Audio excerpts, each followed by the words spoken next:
Morgan here. So today we are going to be talking about the top 12 protein options for preppers. There's just so many shelf-stable protein options, and at the end I'm going to be linking, well, not at the end, I mean at any time, you can go down the description and read the blog post for further detail on these. So canned meats. So canned meats I think are just so affordable and abundant. Now, of course, I think canned meats have really gone up over the years, but even so, I'd rather be spending anywhere from the $3 to $6 for that canned meat. Or, of course, you can home can meat.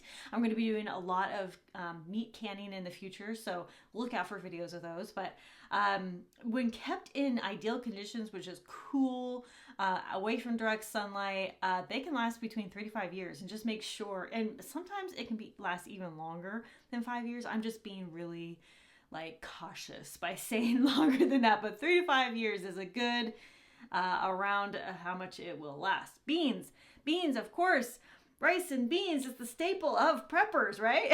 You can't have rice without beans. You can't have prepping without beans. Gotta have beans, right?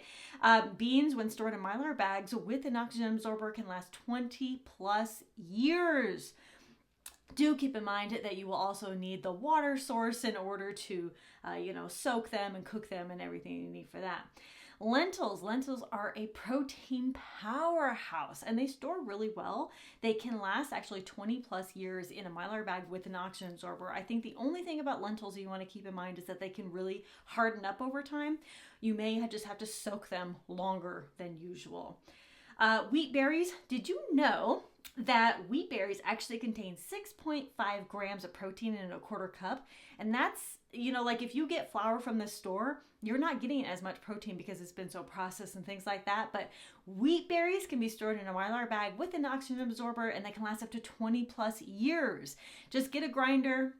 I have a couple videos about a manual grinder and electric grinder. An electric grinder I can use with my alternative energy, so pretty psyched about that. But they can last 20 plus years, so really good source of protein there. Protein powder. So a lot of people ask me about protein powder because I have my coffee right here and I put a little scoop, like a half a scoop of protein in my coffee every single morning. Protein powder is great. The unfortunate thing is protein powder on the shelf only lasts about 1 to 2 years. It can start going rancid actually pretty quickly, and it doesn't really matter what type of protein powder we're talking about. And if you ever see me looking down, I'm just looking down at notes. If it's kept in its original container, and if it's kept at around 70-ish degrees, and you don't want to freeze it, but if it's kept on the shelf for around 70 degrees or so and in a dark place, it can last, around that 1-2 years probably max. Protein powders are an amazing source of protein, but they just kind of don't store well. But if you use protein powder regularly, you can use one, have one on hand, and then you can be consistently rotating it out. So it really shouldn't be that big of a deal. You can even have 2 in the backup if you're using it pretty consistently, you know what I mean? So it's really not that bad, but you definitely don't freeze it, okay? And I don't recommend Mylar bags or anything like that, just because it can go rancid pretty fast. Okay, peanut butter. Did you know that peanut butter has 7 grams of protein in just 2 tablespoons? Now, I will say that the best I will say that the best peanut butter is like the Jif, something that lasts, that is not natural, it has other additives in it. Jif has peanuts in it, right? But it does have other additives, which helps it last longer, 5 years or longer if it's kept in its original container in a cool, dark space. I've had peanut butter about that long, 2-3 years, and I've opened it and it's been perfectly fine. Smells great, looks great. I've kept it in good conditions.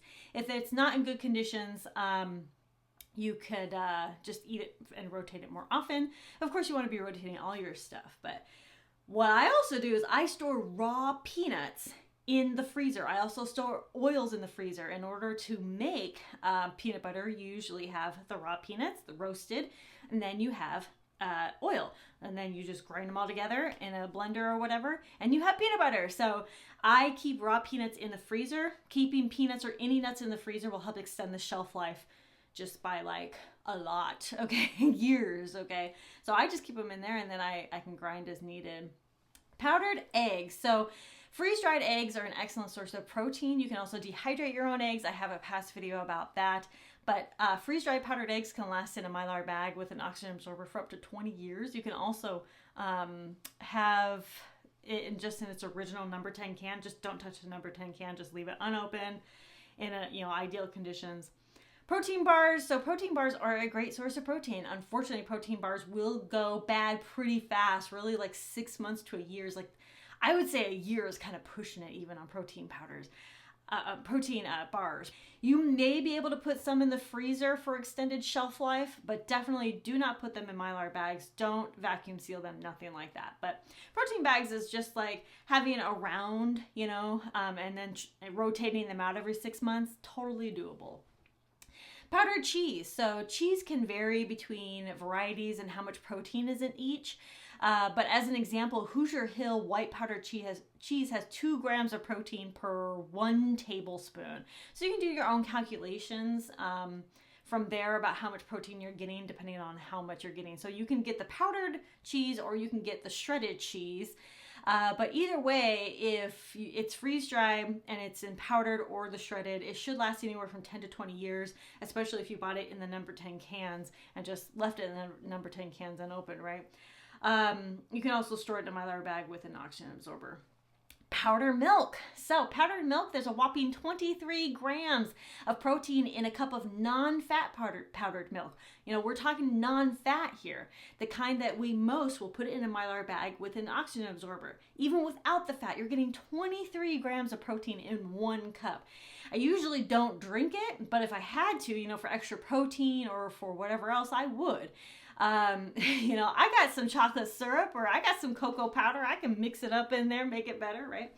But if you store that in a Mylar bag with an oxygen absorber, it can last anywhere from 10 to 20 years, the non-fat kind. If you have fat in it, the fat powdered milk, it'll last just a little bit less time. So jerky or pemmican, I love jerky, okay, but unfortunately, no matter whether it's commercially dried or whether you dry it yourself, jerky generally just doesn't last very long. It usually has a shelf life of around a year. And, so those Best Buy or expiration dates for those are pretty spot on, I gotta say. Jerky just really doesn't last very long.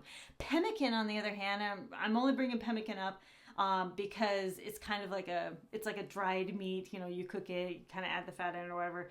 Pemmican has been known to last 1 to 5 years. You could also put pemmican or jerky in the freezer for an extended shelf life, usually a couple years after that. Some have even said that pemmican in the freezer can last like 20 some years. I have never experimented with this. I haven't even made pemmican yet. There's lots of ways to make pemmican. But when it comes down to it, you just want to rotate the jerky or the pemmican as often as possible. Just make new ones. You can put it in the freezer. No Mylar bags, no vacuum sealing, none of that stuff, okay? So freeze-dried meats, of course, I can't have a list about proteins without freeze-dried meats. Freeze-dried meats are one of the most shelf-stable options us preppers can have. Whether you have your own freeze dryer, know someone who does, or buys commercial freeze-dried meats are fantastic to have on hand. Pretty much all different kinds, and they can last 20 plus years. And it's especially valuable if you're buying it in the number 10 cans or even in the pouches themselves and you just leave it like that in a cool, dark spot. Like I said, they can last 20 plus years, but those number 10 cans, if you can find it in those, that's really an ideal way to store for any freeze-dried food. But the freeze-dried meats, though they can be expensive, the way that I usually do it is I'll buy like 1 or 2 freeze-dried meats maybe every couple of months. So I'm stocking up a supply, but it just may take a little bit longer because, as we know, it's a little bit more expensive freeze-dried, and especially freeze-dried meats are a little bit more expensive. I'd love to invest in a freeze dryer one day, then I could just freeze dry everything, right? Have infinite shelf lives. Anyway, I'm going to put a link down to my blog post so that you can either print it or whatever about these protein sources. All right, and my favorite on this list, popcorn. I love popcorn. Our family loves popcorn. And we get popcorn, just the straight kernels, and then pop it.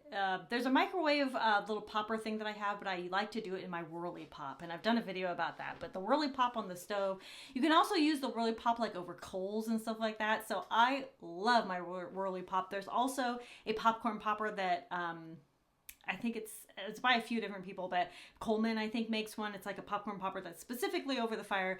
Like I said, I can use the Whirly Pop over like coals or something like that, but there is one that's specifically made for fires that you can get the popcorn popper with. So popcorn has about 13 grams of protein within a 3.5 ounce serving size.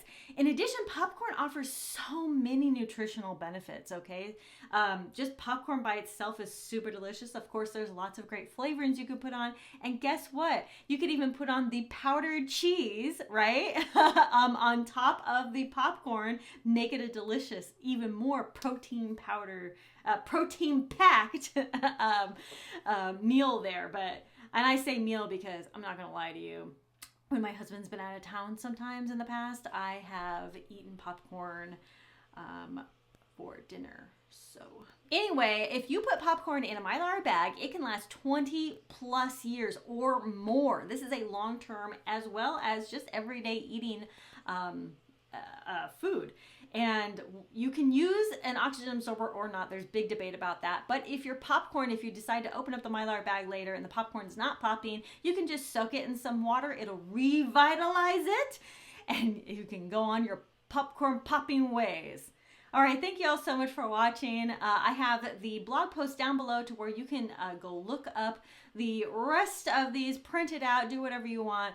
And if you have any other ideas for other protein options for your prepper pantry, let me know down in the comment section. Thank you all so much for watching. Conquer tomorrow by preparing today. I'll talk to you all later. Bye.